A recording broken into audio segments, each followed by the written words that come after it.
So நான் முதல்ல music ஆரம்பிச்சது வந்து ஆஸ் அ ட்ரம்மராக தான் நான் ஸ்டார்ட் பண்ணேன். நான் ஃபுல் ஆன்சர் சொல்கிறதுக்கு முன்னாடி முதல்ல எல்லாருக்கும் வணக்கம். இங்கே வந்து காலையில் இங்கே வந்து எல்லாம் ப்ரெஸ் நண்பர்களுக்கும் இங்கே வந்து எங்களை இன்டர்வியூ பண்ணுற எல்லாருக்கும் ரொம்ப நன்றி. And to answer your question, என்னோட கெரியர் நான் முதல்ல நான் ஒரு ட்ரம்மரை தான் ஆரம்பித்தேன். ஸோ அந்த ட்ரம்ஸ் எப்பவுமே I hate a soft corner in my heart ஆல்வேஸ்ன்னு சொல்லலாம். ஸோ இன்ஸ்ட்ருமெண்டலிஸ்ட்ஸ்க்கு மெயினாக ஏதாவது ஒன்று பண்ணணும்னு எனக்கு ரொம்ப ஆசை. So first Madras piano fest பண்ணலான்னு நினச்சேன். ஏன்னா நான் இப்போதைக்கு ஃபுல் டைம் நான் பியானிஸ்ட் அந்த மாதிரி இருக்கிறதால. ஆனால் டு பிகின் வித் என்னோட ஃபர்ஸ்ட் இன்ஸ்ட்ருமெண்ட் ட்ரம்ஸில் பண்ணால் கொஞ்சம் எங்களுக்கு டச்சிங்காக இருக்கும். அண்ட் இது ஒரு புது இனிஷியேட்டிவாக இருக்கும் ஒன்று நினச்சி சென்னையில் இந்த மாதிரி முன்னாடி நடந்ததே இல்லை. மோஸ்ட்லி சவுத் இந்தியா இந்த மாதிரி எக்ஸ்பீரியன்ஸ் பண்ணியிருக்கவே மாட்டாங்க. So 6 drummer in one stage. So it's a first time it's happening like that. And அது பேர் வந்து சென்னை ட்ரம் ஃபெஸ்ட்னு வச்சு இந்த ஒரு இனிஷியேட்டிவ் நாங்கள் ஸ்டார்ட் பண்ணியிருக்கோம். எவ்ரி இயர் நாங்கள் எதிர்பார்க்கலாம். எவ்ரி இயர் இது நடக்கும். நெக்ஸ்ட் இயர்லேருந்து Madras piano fest every year அது நடக்கும். யாரெல்லாம் கலந்துக்க போகிறாங்க, என்ன பிளான் பண்ணியிருக்கீங்க, இன்னைக்கு வர போகிறாங்க அவங்கெல்லாம்? ஸோ இந்த ட்ரம் ஃபெஸ்ட் வந்து October 13th 2024 காமராஜ் அரங்கம்ல இது நடக்க இருக்கு. அண்ட் இதில் வந்து 6 ட்ரம்மர் நான் சொன்ன மாதிரி. அதில் யாருன்னா ஃபர்ஸ்ட் இயர் ஒரு லெஜெண்டரி ட்ரம்மர். நாங்கள் இங்கே இருக்கிற ட்ரம்மர் எல்லாருமே who all we look up டுன்னு சொல்லலாம். ஸோ அவர் பேர் வந்து டேவ் வெக்கல். உலகத்திலேயே வந்து one of the best drummer. அவரோட ஃபுட் ஸ்டெப்ஸ் தான் இங்கே இப்போ வாசிச்சுட்டு இருக்கிற மேக்ஸிமம் எல்லா ட்ரம்மரும் ஃபாலோ பண்ணுறோம். அண்ட் அவர் தான் எங்களுக்கு எல்லாருக்குமே இன்ஸ்பிரேஷன். ஸோ அவர் என்னோட குரோமேட்டிக் கிராமேட்டிக்ன்ற ஆல்பமில் 2 பாட்டு அவர் வாசிச்சிருக்காரு. அண்ட் இப்போ நான் அடுத்தது செலஸ்டியல்ஸ்னு ஒரு இந்தியன் ஃபியூஷன் ஆல்பம் நான் ஒன்று பண்ணிகிட்ருக்கேன். ஸோ அதுலேயும் ஒரு பாட்டு அவர் வாசிச்சிருக்காரு. ஸோ நான் இந்த மாதிரி ஒரே ஒரு மெயில் தான் பண்ணேன். ஒரு 5 to 6 months முன்னாடி ஒரு மெயில் பண்ணேன். சார் இந்த மாதிரி நான் ஒரு சென்னையில் இந்த மாதிரி ட்ரம் ஃபெஸ்ட்டுன்னு ஒன்று பண்ண போகிறேன் ஃபார் த ஃபர்ஸ்ட் டைம், ரொம்ப பெருசாக. And instrumentalists and aspiring drummers, music lovers, music enthusiast and rhythm லவர்ஸ்க்காக ஒரு ஃபெஸ்ட் பண்ண போகிறேன். அதில் நீங்கள் வந்து ஃபர்ஸ்ட் டைமாக ஒரு ஆனர் மாதிரி பண்ணி நீங்கள் ஒரு பெர்ஃபார்மன்ஸ் பண்ணணும்னு கேட்டேன். உடனே அவர்கிட்ட இருந்து மெயில் வந்துச்சு, கண்டிப்பாக லிடன் it will be my honour to come and play in your city and also for யூன்னு சொன்னார். So words like that coming from a legend is a very big blessing and honour for மீன்னு சொல்லலாம். So அவர் சென்னை வர்றது நிறைய பேர் wait பண்ணிட்டு இருக்காங்க. And Egypt and Oman and Malaysia, சிங்கப்பூர்ல இருந்தெல்லாம் டிக்கெட் புக் பண்ணிட்டு இந்த ஷோக்கு வந்து பார்க்க ஆளுங்க வராங்க. ஸோ அந்த ஸ்டேஜே வந்து அதிர போகுதுன்னு நினைக்கிறேன். நாங்களும் ரொம்ப எக்ஸைட்டடாக இருக்கோம் அந்த ஷோ பார்க்கறதுக்கு. ஸோ டேவ் வெக்கல் மட்டும் இல்லாமல் இந்தியாவிலேயே ஒன் ஆஃப் த பெஸ்ட் ட்ரம்மர்ஸான ஜீனோ பேங்க்ஸ் அவர் மும்பைலேருந்து வராரு. அண்ட் அப்புறம் நம்ம சென்னையில் மிகச்சிறந்த ட்ரம்மர் சித்தார்த் நாகராஜன் அண்ட் என்னோட நண்பன் ஸ்டீவன் சாமுவேல் தேவசி.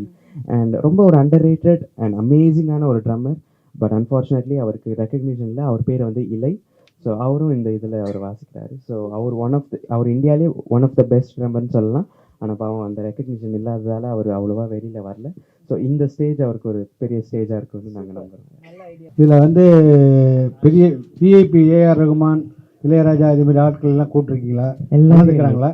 ஆமாம் ஆமாம், நாங்கள் எல்லாரையும் இன்வைட் பண்ணியிருக்கோம். அவங்களுக்கும் இந்த நியூஸ் எல்லாம் தெரியும். அண்ட் அவங்களும் ஃப்ரீயாக இருந்தால் நான் கண்டிப்பாக இதுக்கு வந்து பார்க்குறேன்னு சொல்லியிருக்கேன். இது எவ்வளோ கட்டணம் சொல்லிக்கிறீங்க சார்?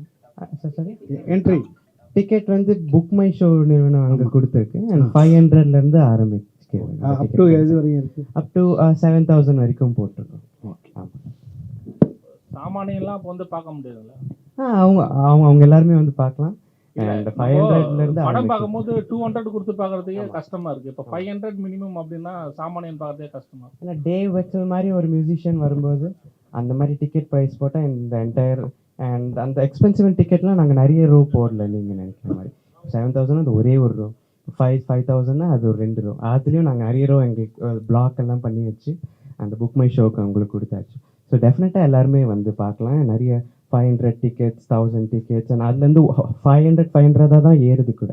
ஸோ நிறைய ஆப்ஷன்ஸ் இருக்கும், அவங்களுக்கும் வந்து பார்க்கலாம். இந்த அமௌண்ட்டை வேறு எதுக்காவது யூஸ் பண்ணுறோங்களா? ஆமாம், நாங்கள் சேரிட்டிக்கு கொடுக்கலான் இருக்கோம். நிறைய மியூசிக் ஸ்கூல்ஸ்க்கு கொடுக்கலான் இருக்கோம்.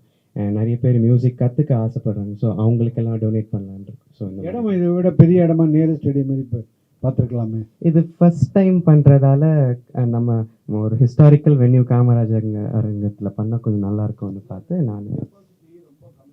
ஆமாம், அதில் வெளியில் எல்இடி போட்டு பெரிய இது எல்இடி எல்லாமே இருக்கும், போஸ்டரு அதெல்லாம் இருக்கும். ஸோ ரொம்ப பெருசாக ஃபர்ஸ்ட் இயர் பண்ணாமல் கொஞ்சம் ஒரு சேஃபர் சைடாக இதில் நம்ம அடுத்த வருஷம் பண்ணும்போது நம்ம அஃப்கோர்ஸ் நம்ம ட்ரம் சிவமணி சார் அண்ட் நம்ம இந்தியன் ஆர்டிஸ்ட் எல்லாம் கொஞ்சம் சேர்ந்து வர மாதிரி. ஏன்னா இப்போ ஒரு ஃபர்ஸ்ட் இயர் வந்து ஒரு இன்டர்நேஷ்னல் லெஜண்ட் வந்து and அவர் ஃபுட் ஸ்டெப்ஸ் ஃபாலோ பண்ணுற நாங்கள்லாம் பார்த்து வளர்ந்த ஒரு யங்ஸ்டர்ஸ் மாதிரி நாங்கள் பண்ணலாம்னு நினச்சோம்.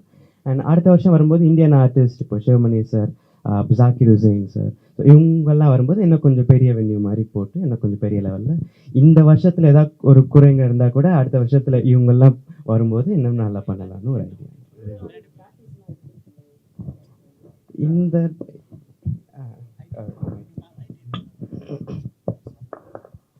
இந்த ஷோக்காக எவ்வளோ நாள் ப்ராக்டிஸ் எடுத்திருக்கீங்க, என்ன பிளான் பண்ணி வச்சிருக்கீங்க, உங்களோட ஷெட்யூல் எங்களுக்கு சொல்லுங்க. ஸோ இந்த ஷோக்காக நான் நிறைய பயிற்சி பண்ணிகிட்டு இருக்கேன். அண்ட் எல்லா ட்ரம்மர்ஸும் நல்லா பயிற்சி பண்ணிட்டு இருக்காங்கன்னு நான் சொல்லுவேன். ஏன்னா டே வெக்கல் மாதிரி ஒரு ஆள் வரும்போது அண்ட் இதில் இன்னொரு நிறைய சர்ப்ரைசிங் எலிமெண்ட்ஸ் கூட இருக்குது. அண்ட் டே வெக்கல் கூட சேர்ந்து அவர் இப்போ ஃபார் எக்ஸாம்பிள் சிக்கோரியான்னு ஒரு மியூசிஷியன், அவர் 32 டைம் கிராமி அவார்ட் வின்னிங் மியூசிஷியன். ஸோ அவருக்கு தான் டே வெக்கல் வந்து 45 இயர்ஸாக ட்ரம்மராக இருந்திருக்காரு. ஸோ அவரோட சிக்கோரியாவோட ஹிட்ஸ் எல்லாமே சேர்த்து பண்ணுற மாதிரி சிலது அண்ட் நிறைய சர்ப்ரைசிங் எலிமெண்ட்ஸ் இருக்குது. அண்ட் நிறைய கெஸ்ட் ஆர்டிஸ்ட்டும் வராங்க சில பேர். அதாவது ரிவீல் பண்ண வேணாம்னு நான் நினைக்கிறேன். அண்ட் ஷோவில் வந்து நீங்களாம் பார்க்கும்போது உங்களுக்கு ஒரு சர்ப்ரைஸாக எவ்வளோ நேரம் ஷோவாக போக போகுது? இது ஒரு 3 hours ஷோவாக இருக்கும். ஆமாம், மீடியாவுக்கு அவங்க வரணும்னா வரல, அதெல்லாம் நோ ரெஸ்ட்ரிக்ஷன்ஸ், யார் வேணாலும் வரலாம். ஸோ அவர் வந்து he's an American drummer. So அவர் அமெரிக்காவிலேருந்து வராரு. உங்களோட ஃபிலிம் அப்டேட் சொல்லுங்க, என்னென்ன படத்துக்கு மியூசிக் பண்றீங்க, என்ன இப்போ பண்ணிட்டு இருக்கீங்க கரண்ட் அப்டேஷன்? இப்போது நான் எங்கள் அக்கா அமிர்தவர்ஷினி நாங்கள் 2 பேரும் சேர்ந்து ஒரு மிகப்பெரிய ப்ராஜெக்ட் ஒன்று பண்ணிகிட்ருக்கோம். அது என்னென்னா of course Thirukkural. And 1000 singers world wide கூட சேர்ந்து ஒரு கொலாபரேட் மாதிரி பண்ணி 1330 திருக்குறளுக்கும் இசை வடிவத்தில் we are going to release very soon. ஒரு 3-4 மாதத்தில் அந்த வேலை முடிஞ்சிடும். இப்போ இந்த drum fest, Chennai drum fest பண்ணுறதால அது இப்போ கொஞ்சம் ஸ்லோவாக இருக்குது. ஸோ இது முடிஞ்சதுக்கப்புறம் ஃபுல்லாக இனிமேல் திருக்குறள் எடுக்கணும். அண்ட் சொல்லுங்கள், மீடியா பார்ட்னர் அதான் சொன்னல, அதுக்கு நோ ரெஸ்ட்ரிக்ஷன்ஸ், அது யாருக்கு கவர் பண்ணவும் அவங்க வந்து எடுத்துக்கலாம். ஆமாம். ஸோ இப்போ இந்த திருக்குறள் ப்ராஜெக்ட் தான் இப்போ போயிட்டுருக்கு. அண்ட் என்னோட அந்த பரோஸ் படம்னு மோகன்லால் சார் டைரக்ட் பண்ணுற அந்த படம், அதுவும் கூடிய சீக்கிரத்தில் வரும். ஆல்மோஸ்ட் இப்போ தான் ஃபர்ஸ்ட் ஸ்க்ரீனிங் அவரும் சந்தோஷ் சிவன் சாரும் இப்போ சேர்ந்து பார்த்துருக்காங்க. ஸோ ஒரு ஃபியூ மந்த்ஸில் அந்த படமும் வந்துடும்.